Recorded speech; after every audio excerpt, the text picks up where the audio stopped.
Kalau satu video negatif yang kita post dalam social media kita sendiri, benda itu akan kekal di internet.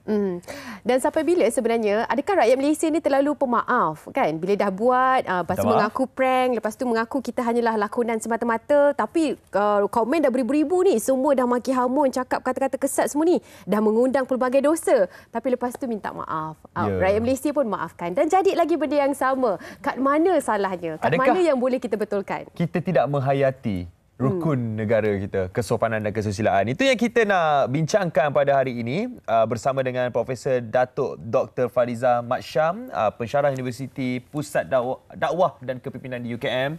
Assalamualaikum, Prof. Waalaikumsalam. Ya, Prof.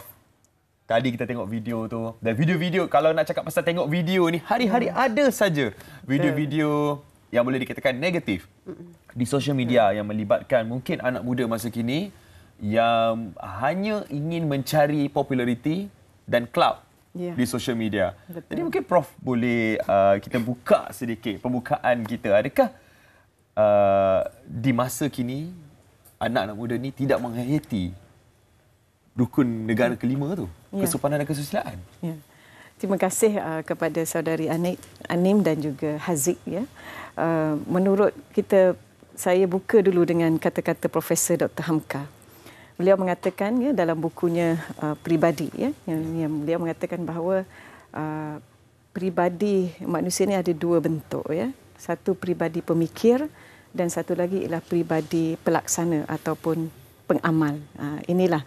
Jadi kita lihat ni dua golongan ini, maknanya rukun negara ni yang telah dibentuk pada tahun 1970 31 Ogos 1970 adalah dibentuk daripada satu kumpulan pemikir dari segi teorinya. Setelah waktu itu kita wujudkan pemikir itu mewujud rukun negara itu apabila selepas peristiwa tahun 1969 lah, peristiwa Mei 1969. Jadi kita memikirkan bahawa perlu ada perpaduan dan keharmonian. Jadi 5 rukun negara itu telah dibentuk dan salah satunya ialah rukun yang kelima lah yang kita nak bincang topik pada pagi ini, iaitu kesopanan dan kesusilaan. Dan inilah itu saya sebut tadi, dia ada dua bentuk tadi, pemikir dan juga pelaksana. Jadi golongan kita pada hari ini, golongan muda dan juga generasi kita pada hari ini adalah sepatutnya pelaksananya daripada rukun negara tersebut. Dan seperti mana kita ketahui, kesopanan dan kesusilaan ini bermaksud bagaimana kita bertingkah laku dalam bentuk sopan santun dari sudut bahasanya, sifatnya, tutur katanya, apa yang kita pamerkan, termasuklah apa yang kita pamerkan di dalam media sosial.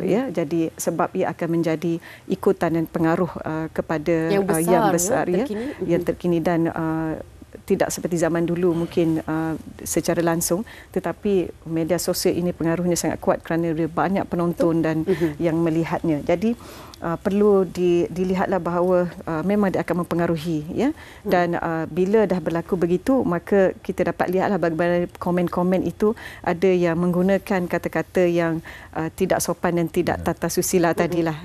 Jadi kita boleh buat mengukurlah, maknanya ada generasi ataupun ada kelompok yang tidak mengamalkan apa yang termaktub dalam rukun negara tersebut. Kalau kita pergi lebih dalam, apa yang dimaksudkan dengan sopan dan tata susila ini, kesusilaan? Sebab mungkin mereka tidak mengamalkannya kerana tidak ada kesedaran ataupun tidak memahami apa sebenarnya gagasan yang hendak diterapkan dalam jiwa kita, dalam masyarakat.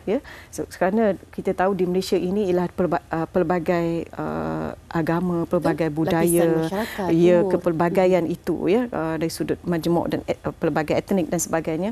Jadi sangat penting untuk menjaga tutur kata dan sopan bahasa kita, sensitiviti, kerana kita untuk demi menjaga keharmonian dan perpaduan, kerana kita negara ini perlu dijaga dari sudut itu, kerana kepelbagaian tadi. Jadi sopan ini bermaksud dalam kalau kita selusuri dalam konteks ilmiahnya ialah satu keadaan yang mana sikap itu mengandungi tutur kata yang lemah lembut, ya, bersopan santun, saling beradab, menghormati antara satu sama lain, dan dia selalu dikaitkan dengan, jarang orang sebut hal ini, iaitu kehalusan. Sebab itu disebut kehalusan budi bahasa, ya, kehalusan tutur katanya, ya, kehalusan dalam percakapan dan juga perilakunya. Ini yang perlu dikembalikan kepada generasi muda, kehalusan dalam bertingkah laku, ya, termasuk apa yang kita tulis dalam media sosial. Sebab seperti mana yang Saudara Haziq sebutkan tadi, bahawa dia akan kekal di dalam itu dan dia akan dibaca oleh pelbagai lapisan dan generasi. Ya. Cuma persoalannya di sini, adakah mereka fikirkan perkara itu? Ibaratnya sekarang ni tak kiralah apa yang jadi sekalipun, hanyalah dapat ratings, dapat pujian, walaupun makian mereka sangat menerima kerana itu boleh sensasikan keadaan, ya Prof.